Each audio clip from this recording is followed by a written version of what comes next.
Assalamualaikum warahmatullahi wabarakatuh. Alhamdulillahirabbil alamin wassalatu wassalamu ala asyrofil anbiya'i wal mursalin sayyidina Muhammadin wa alihi wasallam.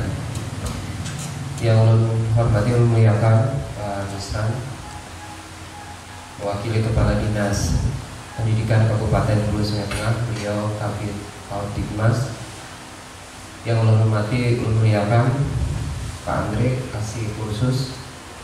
Yang ulun hormati ulun muliakan sahabat Ibnatur Rahman serta istri pimpinan LKP Cahaya Komputer dan Family. Di kesempatan di sesi kedua ini kembali kita melakukan seremonial dari setiap tahun yang biasa kita laksanakan, pembukaan program PKW dan PKK, walaupun tidak bisa langsung serentak seperti tahun-tahun sebelumnya karena masih dalam kondisi pandemi COVID-19. Di kesempatan ini, walaupun dalam suasana yang agak berbeda dengan penerapan protokol kesehatan, kita harapkan tidak mengurangi semangat kita bersama dalam upaya untuk mengembangkan jiwa kewirausahaan putra putri terbaik, karena ini putra putri terbaik tentunya sudah dipilih diseleksi oleh lembaga kursus yang melaksanakan program PKW. Jadi di hari ini ulun dimintakan menyampaikan sambutan, seharusnya yang menyampaikan ini sahabat Edi, tapi karena kita ada asosiasi namanya Forum Pengelola Lembaga Kursus dan Pelatihan Kabupaten Hulu Sungai Tengah, bersama-sama sebelum Buhan Pian ini ada pembukaan dari LKP Cakrawala Komputer, sebelumnya juga dari LKP Nanisa dengan beragam keterampilan. Pelaksanaan kursus di masa pandemi ini menjadi sebuah tantangan dan suasananya juga tentunya sangat berbeda. Kami dari Forum PLKP, para pengelola kursus mengharapkan bahwa baik peserta atau juga kawan-kawan pengelola bisa menerapkan protokol kesehatan sebagaimana yang ditentukan, dihimbau dan dianjurkan oleh pemerintah, dan ini terkait dengan Peraturan Bupati Nomor 34 Tahun 2020 yang kalau tidak salah itu akan efektif bila tidak hari ini atau besok, karena kemarin pemberlakuannya itu sosialisasinya dari tanggal 19 Agustus, berarti 1 bulan hari ini berakhir masa sosialisasi. Jadi besok kalau ke pasar atau ke fasilitas umum atau tempat-tempat lainnya bisa dikenakan sanksi administratif.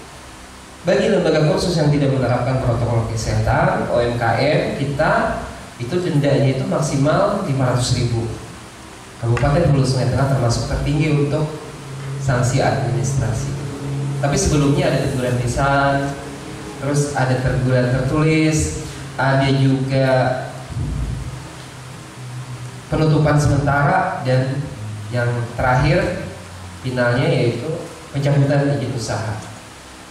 Para peserta kursus, individu, masyarakat bisa kena sanksi juga, lisan tertulis. Lalu yang kedua bisa dikenakan sanksi sosial, menyapu sampah di lingkungan di mana dikena razia, atau denda administratif 50.000. Ini bentuk kasih sayang sebenarnya dari pemerintah terkait dengan pencegahan dan penanggulangan COVID-19. Kenapa ini perlu sampaikan? Karena kita sama-sama menjaga jangan sampai kita menjangkiti atau terjangkit dari orang lain. Menggunakan masker, menggunakan face shield juga. Ya, kalau face shield ini tentunya penting untuk para instruktur. Ya. Nah, jadi usia 15 tahun sudah boleh mengikuti kegiatan ini. Nah, artinya apa? Anggaplah sampai LKP itu ada yang 20, ada yang 15, 15, ada yang 10 lah. Nah, sehingga setiap tahun itu rata-rata 100 lebih masyarakat Kabupaten Hulu Sungai Tengah ini yang mendapatkan satu keterampilan baru. Apa gunanya keterampilan? Nah, jadi keterampilan itu adalah sebagai bekal hidup kita. Kalau kita memiliki keterampilan, dimanapun hidup kita, dimanapun kita tinggal, nah insya Allah kita akan bisa berbuat banyak untuk masyarakat di sekitar kita. Nah, dengan demikian juga kalau kita banyak yang kita lakukan, kalau kita banyak biasa, nah insya Allah imbalannya juga ada. Nah karena itulah sekali lagi kami mengucapkan terima kasih kepada LKP di Kabupaten Sungai Tengah. Nah, apalagi tahun ini ada satu LKP pemilih home lah, yang menawarkan satu keterampilan baru lah, tata boga. Tata boga ini luar biasa perkembangannya saat ini. Nah, karena itulah mungkin di SMK itu, sebagaimana ada kawan nih yang tugasnya di SMK, jadi di sini di SMK itu pada Kemajuan tempat itu untuk menampung peralatan tata boga bantuan dari kementerian. Nah, artinya apa? Saat ini berarti pemerintah itu begitu fokusnya menangani dan meningkatkan keterampilan tata boga. Nah, ini mungkin terkait juga dengan adanya keinginan meningkatkan pariwisata, nah, baik domestik ataupun pariwisata mancanegara. Nah, kenapa demikian? Sebab pariwisata itu kan mendatangkan duit, nah, jadi duit itu banyak masuk ke negara kita. Jangan kita aja ke luar negeri lah. Nah, kalau kita banyak ke luar negeri, itu kan akibatnya devisa kita habis lah. Nah, karena itulah kita harus banyak masuk devisa juga. Nah, salah satunya adalah melalui sektor pariwisata. Kemudian pariwisata lokal juga perlu ditingkatkan. Kenapa? Supaya orang Indonesia ini jangan melancongnya itu hanya ke Singapura, kalau lah. Itu kan mengeluarkan devisa juga tuh. Nah, itulah upaya yang dilakukan pemerintah. Jadi saat ini pemerintah itu sangat konsen, sangat fokus itu di keterampilan tata boga. Bapak Ibu sekalian, kemudian kami mengucapkan selamat nih kepada adik-adik peserta yang sudah terpilih, baik dari LKP Cahaya ataupun di LKP Pemilih Home.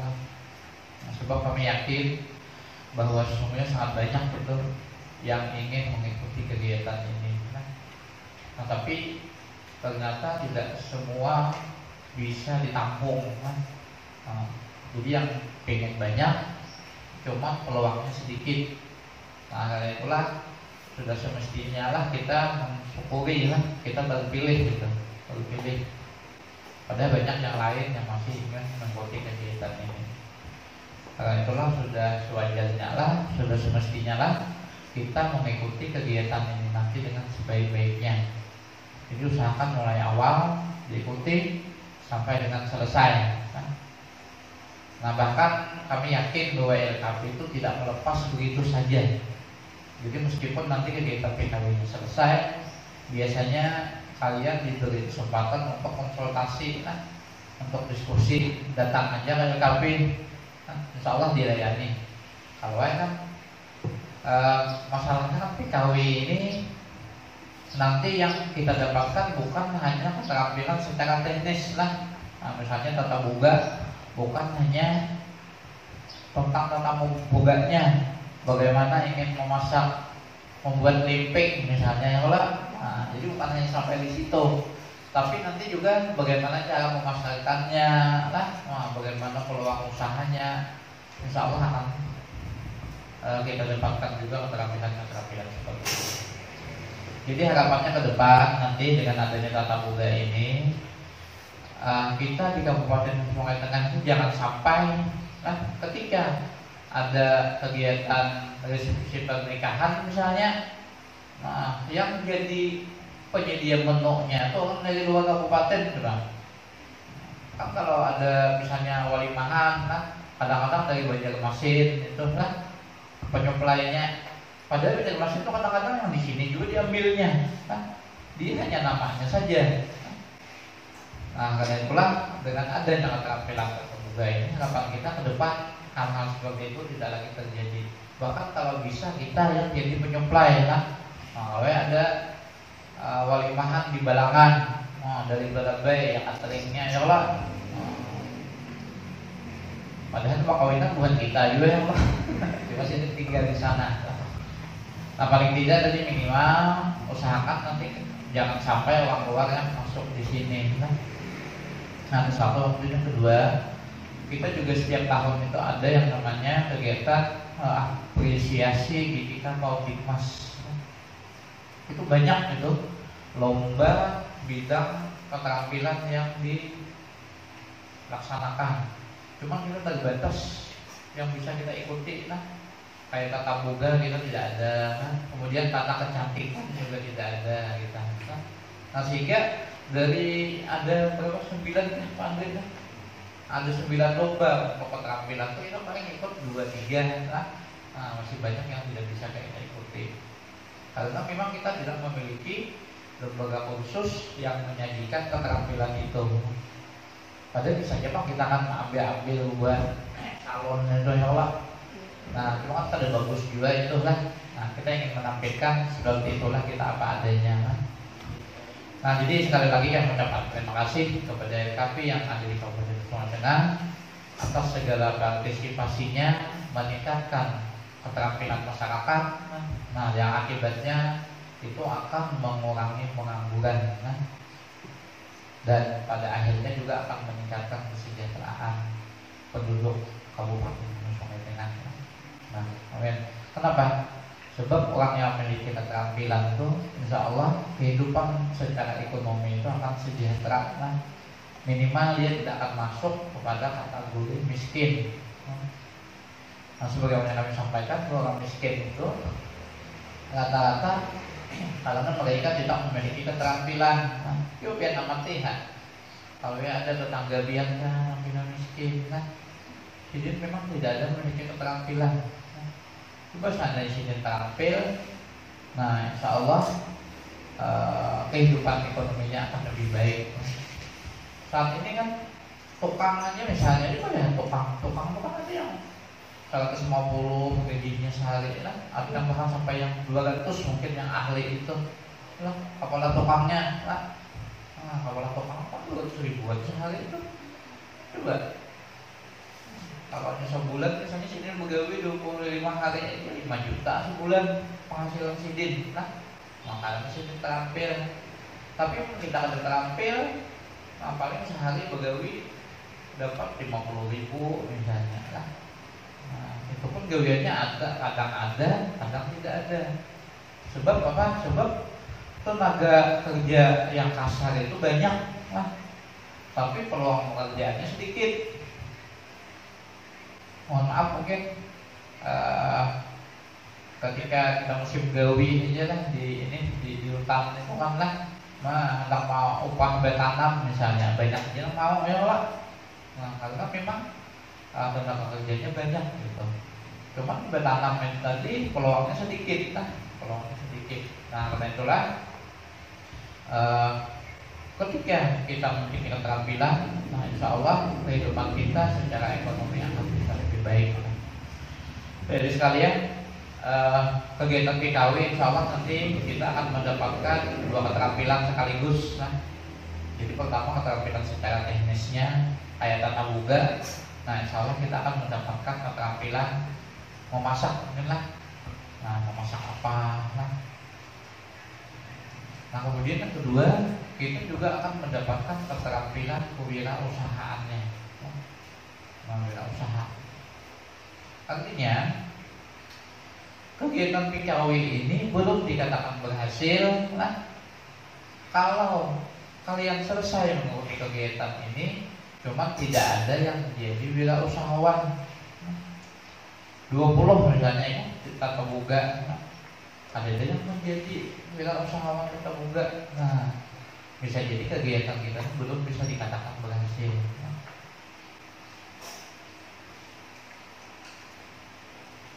Kemudian di PKW ini ada satu hal mungkin yang nilai lebihnya adalah bahwa kita bukan hanya nanti bermanfaat untuk diri kita, tapi kita juga akan bermanfaat untuk orang lain. Kenapa?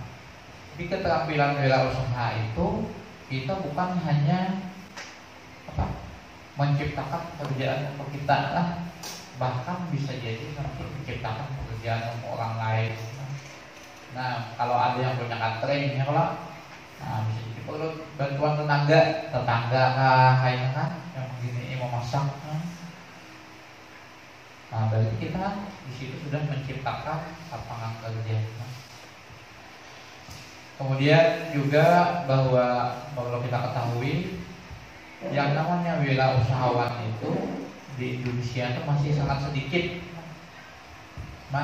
sedikit. Kita kan hanya ada sekitar 0,3% dari penduduk Indonesia itu yang menjadi wirausahawan. Nah, padahal di negara maju itu sampai 4%. Jadi bila 100 itu 4 orang wirausahawan. Nah, sedangkan kita dari 100 itu kada sampai 1 yang jadi wirausahawan. Nah, karena itulah peluangnya masih sangat terbuka. Nah, karena itulah nanti ketika mengikuti kegiatan ini tolong diikuti dengan sebaik-baiknya kedua keterampilan itu, baik menyangkut keterampilan teknisnya, ataupun keterampilan kewirausahawannya.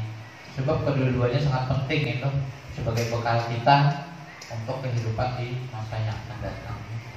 Hadirin sekalian, kemudian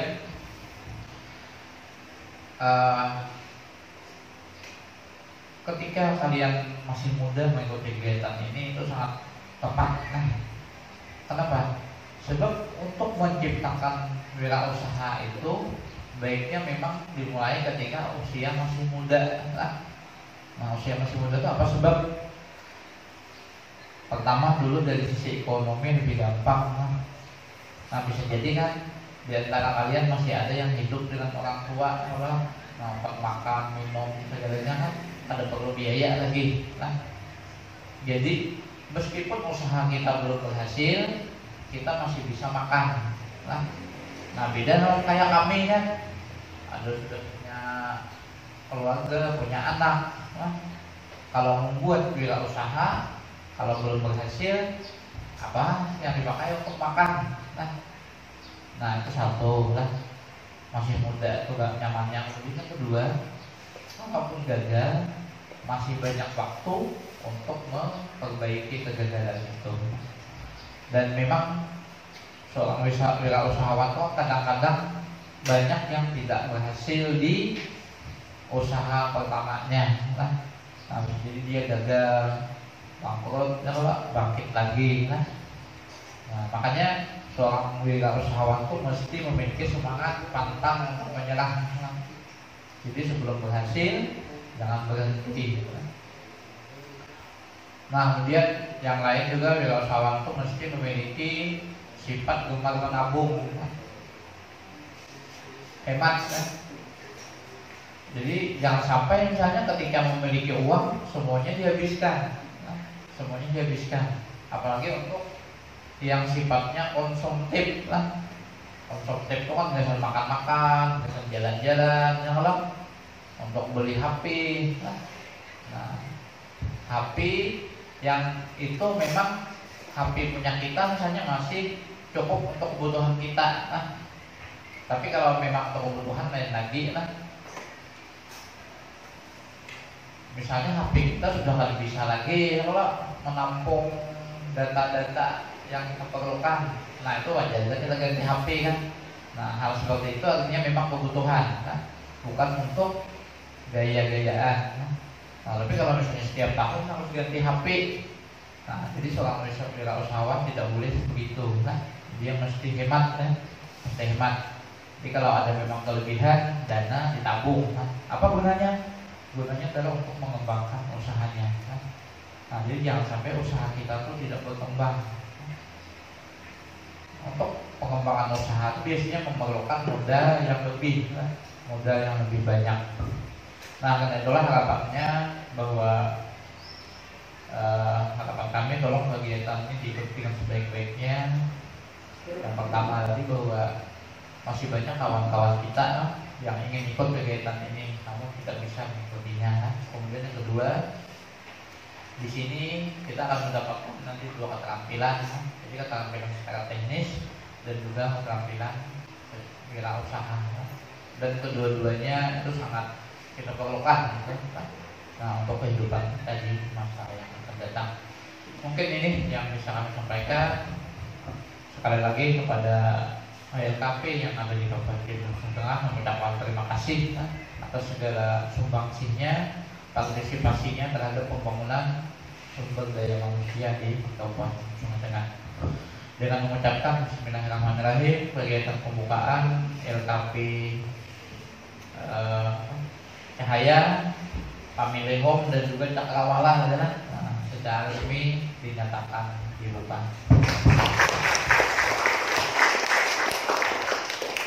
Semoga Allah Subhanahu wa Ta'ala senantiasa mencurahkan rahmat-Nya dan keberkahannya untuk kita semua, sehingga apa yang kita lakukan akan memberikan manfaat bagi kita, baik untuk kehidupan dunia, lebih-lebih kehidupan di akhirat kelak. Billahi taufiq wal hidayah. Assalamualaikum warahmatullahi wabarakatuh.